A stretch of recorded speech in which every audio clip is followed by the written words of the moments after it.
Hi all, welcome to lecture 71। तो ये lecture में हम रिटर्न स्टेटमेंट के बारे में डिटेल में डिस्कस करेंगे। तो रिटर्न स्टेटमेंट पाइथन में दो मेन पर्पस सर्व करता है। एक तो ये फंक्शन को इमीडिएटली टर्मिनेट करता है और जो भी एग्जीक्यूशन कंट्रोल है वो कॉलर फंक्शन को रिटर्न करता है। और दूसरा बेसिकली हम रिटर्न स्टेटमेंट की हेल्प से अभी कोई भी डेटा ऑब्जेक्ट या डेटा वैल्यू फंक्शन से हमारे मेन प्रोग्राम को पास कर सकते हैं। ठीक है, तो अभी तक हमने देखा था कि आर्गुमेंट की हेल्प से हम मेन प्रोग्राम से फंक्शन को डेटा पास कर रहे थे, राइट। तो अभी रिटर्न स्टेटमेंट उसका एग्जैक्ट अपोजिट करेगा। अभी हम किसी फंक्शन से हमारा जो भी मेन प्रोग्राम है या जो भी कॉलर है उसको हम डेटा वैल्यू पास कर सकते हैं यूजिंग रिटर्न स्टेटमेंट। ठीक है, तो अभी ये दो पर्पज उसको हम वन बाय वन डिस्कस करते हैं। तो फॉर एग्जांपल ये फंक्शन है और यहाँ पे बस मेरे दो सिंपल से स्टेटमेंट है, हाई और बाय, और उसके बाद मेरा रिटर्न स्टेटमेंट है। ठीक है, और अभी अगर मैं मेन प्रोग्राम से ये फंक्शन को कॉल करता हूँ तो क्या होगा, ये हाई बाय वही से प्रिंट हो जाएगा। और जैसे रिटर्न स्टेटमेंट आ गया तो ये फंक्शन का एग्जीक्यूशन, जो ये फंक्शन का एग्जीक्यूशन यहीं पे टर्मिनेट हो जाएगा और जो भी कंट्रोल है वो बेसिकली ये स्टेटमेंट को मेन प्रोग्राम में चला जाएगा। ठीक है, तो ये हमारा पहला यूज केस है। ठीक है, लेकिन फंक्शन के एंड में रिटर्न स्टेटमेंट देना ज़रूरी नहीं है, क्योंकि पाइथन बाय डिफ़ॉल्ट अगर हमारा फंक्शन एंड हो जाता है तो वो फंक्शन वहाँ पे टर्मिनेट करके हमारा कंट्रोल जहाँ से वो फंक्शन कॉल हुआ है वहाँ पे पास करता है। ठीक है, तो जो भी हमारा प्रीवियस एग्जांपल था वो इससे आइडेंटिकल रहेगा। ठीक है, तो ये बाकी सेम है, सिर्फ यहाँ पे रिटर्न स्टेटमेंट नहीं है। जैसे कि हम बात कर रहे हैं कि वो डिफ़ॉल्ट बिहेवियर है, ये वो उसका होना ज़रूरी नहीं है। ठीक है, लेकिन मोर इम्पॉर्टेंटली हमारा जो भी रिटर्न स्टेटमेंट है वो फंक्शन बॉडी में सिर्फ एंड में होना ज़रूरी नहीं है, वो कहीं पे भी हो सकता है और कितने भी नंबर ऑफ टाइम्स ऑकर हो सकता है। ठीक है, तो फॉर एग्जांपल ये मेरा एक सिंपल सा फंक्शन है और यहाँ पे हमारे कुछ कंडीशंस है कि जो भी हमने एक आर्गूमेंट भेजा है, अगर उसकी वैल्यू लेस देन जीरो है तो हम रिटर्न कर रहे हैं, अगर उसकी वैल्यू ग्रेटर देन जीरो है तो रिटर्न कर रहे हैं, नहीं तो प्रिंट कर रहे हैं। ठीक है, लेकिन इम्पोर्टेंट थिंग टू नोट कि ये फंक्शन में रिटर्न स्टेटमेंट मल्टीपल टाइम्स है और वो कहीं पे भी फंक्शन बॉडी में ऑकर है या हो सकते हैं। ठीक है, तो अगर मैं इसको अभी एग्जीक्यूट करता हूँ तो मैं अगर कोई एक्स का जीरो से लेस वैल्यू भेजता हूँ यानी निगेटिव वैल्यू भेजता हूँ तो क्या होगा, ये रिटर्न स्टेटमेंट एग्जीक्यूट होगा। तो यहीं पे ये फंक्शन का फंक्शन टर्मिनेट हो जाएगा और हमारा कंट्रोल जो ये फंक्शन को कॉल कर रहा था वहाँ पे चला जाएगा। उसी तरह अगर मैं 100 से कोई ज़्यादा वैल्यू भेजता हूँ तो सेम होगा, अभी ये कंडीशन सेटिस्फाई होगा और ये रिटर्न स्टेटमेंट एग्जीक्यूट होगा। और जैसे ये रिटर्न स्टेटमेंट एग्जीक्यूट हो गया ये फंक्शन टर्मिनेट हो जाएगा यानी अर्ली टर्मिनेट हो जाएगा और कंट्रोल मेन प्रोग्राम को चला जाएगा, यानी ये प्रिंट टेक्स उसके बाद जो भी है वो एग्जीक्यूट नहीं होंगे। ठीक है, तो इसीलिए अगर जब हम एफ ऑफ -3 यानी निगेटिव वैल्यू भेजते हैं तो कुछ भी प्रिंट नहीं होगा, सेम फॉर वैल्यू जो 100 से बड़ा है।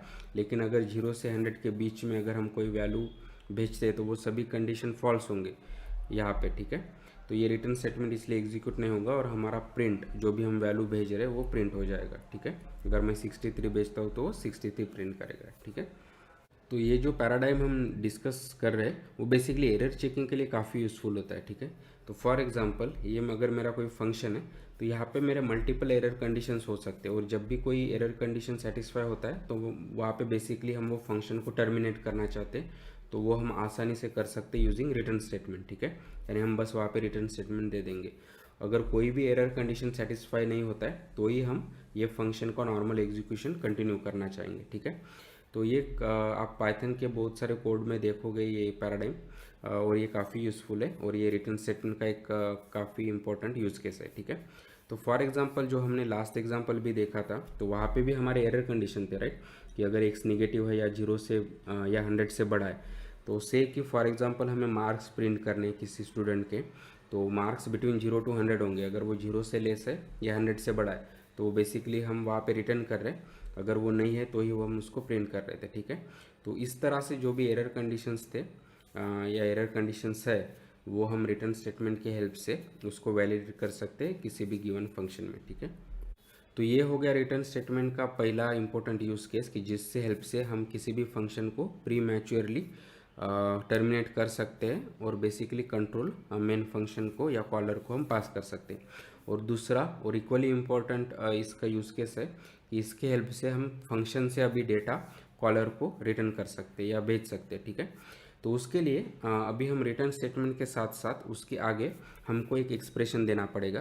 तो ये एक्सप्रेशन आपका एक सिंपल सा कांस्टेंट हो सकता है, सिंपल सा वेरिएबल हो सकता है, या हमारा कोई भी अरिथमेटिकल एक्सप्रेशन या लॉजिकल एक्सप्रेशन जो हमने एक्सप्रेशंस में पहले डिस्कस किया था, यानी मल्टीपल डेटा ऑब्जेक्ट्स को कंबाइन करके वेरियस ऑपरेटर से ऐसा कोई भी एक्सप्रेशन हो सकता है। तो वो हम रिटर्न स्टेटमेंट के आगे देंगे। लेकिन जो भी होगा वो पहले इवैल्यूएट होगा, उसका कुछ वैल्यू निकलेगा और वो वैल्यू बेसिकली जो भी हमारा मेन फंक्शन है उसको रिटर्न करेगा। ठीक है, तो फॉर एग्जांपल ये मेरा सिंपल सा फंक्शन है और बेसिकली अभी आप देख पा रहे कि अभी रिटर्न तो हम कर रहे हैं लेकिन उसके सामने मैंने कुछ वैल्यू दिए, से हाई। ठीक है, तो अभी अगर मैं ये फंक्शन को कॉल करता हूँ तो ये बेसिकली क्या करेगा, ये फंक्शन से ये हाई रिटर्न जाएगा। ठीक है, तो जहाँ से हमने कॉल किया वहीं पे, और अभी मैं ये मेन फंक्शन में वो कॉल को प्रिंट कर रहा हूँ, तो बेसिकली जो इसने वैल्यू रिटर्न भेजी है यानी हाई, वो प्रिंट होके हमको आउटपुट मिलेगा। ठीक है, और हम कोई भी डेटा ऑब्जेक्ट रिटर्न स्टेटमेंट में दे सकते हैं, यानी हम कोई भी डेटा ऑब्जेक्ट का वैल्यू किसी भी पाइथन फंक्शन से मेन प्रोग्राम को भेज सकते हैं। तो फॉर एग्जांपल यहाँ पे मैं डिक्शनरी क्रिएट कर रहा हूँ कुछ वैल्यूज़ का, और वो बेसिकली हम रिटर्न कर रहे हैं। तो सेम कि रिटर्न स्टेटमेंट के बाद वो डिक्शनरी ऑब्जेक्ट। ठीक है, तो अभी मेन प्रोग्राम में हम क्या कर रहे हैं, या जब भी हम फंक्शन कॉल कर रहे हैं तो ये बेसिकली डिक्शनरी यहाँ पे आ जाएगा, फिर वो हम किसी वेरिएबल को असाइन कर रहे हैं। ठीक है, और फिर अभी ये वेरिएबल पे हम मेन प्रोग्राम में ऑपरेट कर सकते हैं। अगर मैं उसको प्रिंट करता हूँ तो वो डिक्शनरी प्रिंट होगा, या फिर उसको कोई भी डेटा ऑब्जेक्ट एक्सेस कर सकता हूँ यूजिंग देयर कीज़। तो डी ऑफ कैरल क्या हमको रिटर्न करेगा, 3 एंड सो ऑन, राइट। तो इनफैक्ट हम किसी भी फंक्शन से मल्टीपल वैल्यूज़ एक साथ रिटर्न कर सकते हैं, और जब भी हम मल्टीपल वैल्यूज़ रिटर्न करते किसी भी फंक्शन से तो वो एज ए टपल पैक्ड होके वो एज ए रिटर्न होगा। ठीक है, तो फॉर एग्जांपल ये मेरा गिवन फंक्शन है और अभी रिटर्न के सामने मैंने मल्टीपल वैल्यूज़ दिए कॉमा सेपरेटेड। ठीक है, तो यानी ये फंक्शन से हम मल्टीपल वैल्यूज़, ये केस में 3 वैल्यूज़ हम रिटर्न करना चाहते हैं, और ये परफेक्टली वैलिड है। बस वो रिटर्न जब भी करेगा तो वो पैक्ड होके एज ए टपल के फॉर्म में रिटर्न करेगा। तो अभी मैं मेन प्रोग्राम में उसको अगर एक्सेप्ट करता हूँ और हम प्रिंट टी को प्रिंट करते हैं तो वो एज ए टपल मिलेगा। उसका अगर हम टाइप भी चेक करेंगे तो ये टी का टपल होगा। ठीक है, तो यानी फंक्शन से हम मल्टीपल वैल्यूज़ भी रिटर्न कर सकते हैं, तो वो एक साथ पैक होके एज ए टपल रिटर्न करेगा।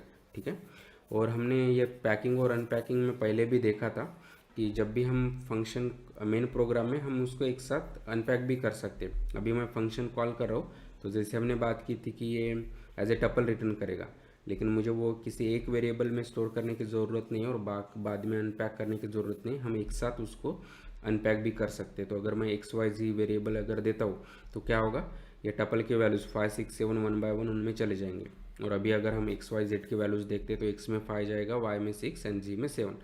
ठीक है, तो ये बेसिकली पैकिंग एंड अनपैकिंग है जो हमने पहले टपल के वक्त काफ़ी डिटेल में डिस्कस किया। ठीक है, तो जब भी हम मल्टीपल वैल्यूज़ रिटर्न कर रहे हैं तो वो पैक होकर टपल मिल रहा है, और यहाँ पे मेन प्रोग्राम में हम एक साथ अनपैक कर सकते हैं एंड सो ऑन।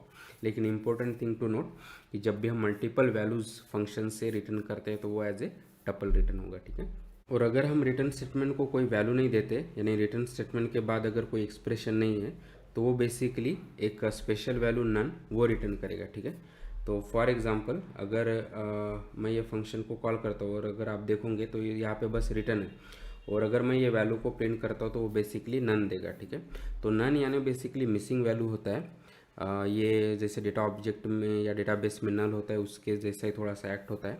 हम नन को और उसके ऑपरेशंस को शायद बाद में कभी डिटेल में डिस्कस करेंगे, लेकिन अभी यहाँ पे इतना ध्यान रखते हैं कि अगर रिटर्न स्टेटमेंट के आगे कोई भी एक्सप्रेशन नहीं है तो वो बेसिकली नन रिटर्न करता है। ठीक है, और ये सेम ट्रू होगा अगर हमारे फंक्शन में रिटर्न स्टेटमेंट नहीं है तो। ठीक है, जैसे हमने बात किया था कि अगर फंक्शन में कोई रिटर्न स्टेटमेंट नहीं है तो at the end of function by default वो हमारा कंट्रोल मेन फंक्शन को पास होता है, और ऐसे केस में भी पाइथन बाय डिफ़ॉल्ट नन ही रिटर्न करता है। ठीक है, तो ये केस में कोई भी रिटर्न स्टेटमेंट नहीं है तो क्या होगा, ये फंक्शन के एंड में वो बेसिकली नन ही रिटर्न करेगा एंड सो ऑन। ठीक है, तो ये हमारे पूरे फंक्शन कॉल और पूरे प्रोसेसिंग का एक पिक्चोरियल रिप्रेजेंटेशन हो सकता है। तो जैसे हम जानते हैं कि हमारा एग्जीक्यूशन बेसिकली मेन प्रोग्राम से स्टार्ट होगा इस तरह से।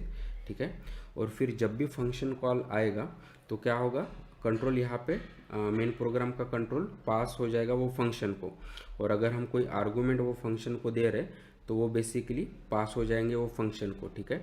और फिर ये आर्गूमेंट पासिंग के हमने दो मेन पैराडाइम्स डिस्कस किए कि कॉल बाय वैल्यू और कॉल बाय रेफरेंस, और हमने उसको डिटेल में भी देखा है कि पाइथन वो किस तरह से यूज़ करता है, ठीक है। और पाइथन में वो क्या है, कॉल बाय ऑब्जेक्ट रेफरेंस, ठीक है। लेकिन जो भी होगा, इस तरह से जब भी हम फंक्शन कॉल करते हैं कि तो फंक्शन से हमारा कंट्रोल या फंक्शन मेन प्रोग्राम से हमारा कंट्रोल वो फंक्शन को चला जाता है, और जो भी हम वैल्यूज़ ये फंक्शन को देते हैं वो यहाँ से मेन प्रोग्राम से पास होके वो फंक्शन को चला जाते हैं, ठीक है। और फिर नेक्स्ट स्टेप क्या होगा, फिर हमारा कंट्रोल एग्जीक्यूशन कंट्रोल ये फंक्शन को आया है, तो बेसिकली हमारा अभी फंक्शन के सभी बॉडी स्टेटमेंट्स एग्जीक्यूट होंगे। और फिर अभी हम देख रहे हैं ये लेक्चर में कि अभी हम रिटर्न स्टेटमेंट फंक्शन के एंड में दे सकते हैं या कहीं पे भी दे सकते हैं, और उसके साथ साथ कोई वैल्यू भी पास कर सकते हैं। तो जब भी रिटर्न स्टेटमेंट एग्जीक्यूट होगा तो कंट्रोल फिर से बैक चला जाएगा मेन प्रोग्राम को, इनफैक्ट जहाँ पे भी जहाँ से वो फंक्शन कॉल हुआ है वहीं पे चला जाएगा, और यहाँ से भी अभी हम कोई भी डेटा ऑब्जेक्ट या वैल्यूज़ यानी फंक्शन से मेन प्रोग्राम को पास कर सकते हैं, और अभी वो मेन प्रोग्राम को आएगा और फिर वहाँ से मेन प्रोग्राम का नॉर्मल एग्जीक्यूशन फिर से कंटिन्यू होगा, ठीक है। तो ये पूरा प्रोसेस रहेगा कि फंक्शन कॉल का इन पाइथन, ठीक है। जो भी हमने यहाँ पे डिस्कस किया है वो एक बार ट्राई करते हैं। तो जैसे हमने बात की थी कि अगर मेरा कोई फंक्शन है, ठीक है, तो फिर यहाँ से हम कोई भी वैल्यू रिटर्न कर सकते हैं, ठीक है। तो सेम मैं कहता हूँ कि रिटर्न ऑफ 7, ठीक है। और जब भी हम वो फंक्शन कॉल करते हैं तो वो बेसिकली वो वैल्यू रिटर्न हो जाएगा। अगर मैं वहाँ पे प्रिंट करता हूँ तो हमको 7 मिल जाएगा जो यहाँ से रिटर्न हो रहा है, ठीक है। और जैसे हमने बात की थी कि अभी हम मल्टीपल वैल्यूज़ भी रिटर्न कर सकते हैं फ्रॉम गिवन फंक्शन। तो अगर मैं कहता हूँ कि रिटर्न ऑफ 5, 6, 7, ठीक है, और अभी यहाँ पे मैं बेसिकली स्टोर करता हूँ, तो अभी अगर मैं टी को प्रिंट करता हूँ तो वो एज ए टपल रिटर्न करेगा, ठीक है। हमने बात की थी अगर मल्टीपल वैल्यूज हम फंक्शन से रिटर्न करते हैं तो वो पैक्ड होके एज ए टपल मिलेगा इस तरह से। वो हम उसका टाइप भी चेक कर सकते हैं इस तरह से, ठीक है। तो अभी हमको वो टपल का क्लास मिला एंड सो ऑन, ठीक है। और फाइनली हमने डिस्कस किया था कि अगर हमारा फंक्शन में रिटर्न स्टेटमेंट एम्प्टी है या रिटर्न स्टेटमेंट ही नहीं है तो वो बाय डिफ़ॉल्ट नन रिटर्न करेगा। तो फॉर एग्जांपल अगर मेरा ये फंक्शन कुछ इस तरह से होता था तो यहाँ पे मैं बस पास देता हूँ, और फिर यहाँ पे अगर मैं प्रिंट ऑफ ये फंक्शन कॉल करता हूँ तो बेसिकली हमको नन मिलेगा, ठीक है। लेकिन आई होप कि अभी आपको रिटर्न स्टेटमेंट के बारे में काफ़ी अच्छा आइडिया होगा। So please like the video, share the video, subscribe to the channel and keep learning, keep coding and have fun. Thank you.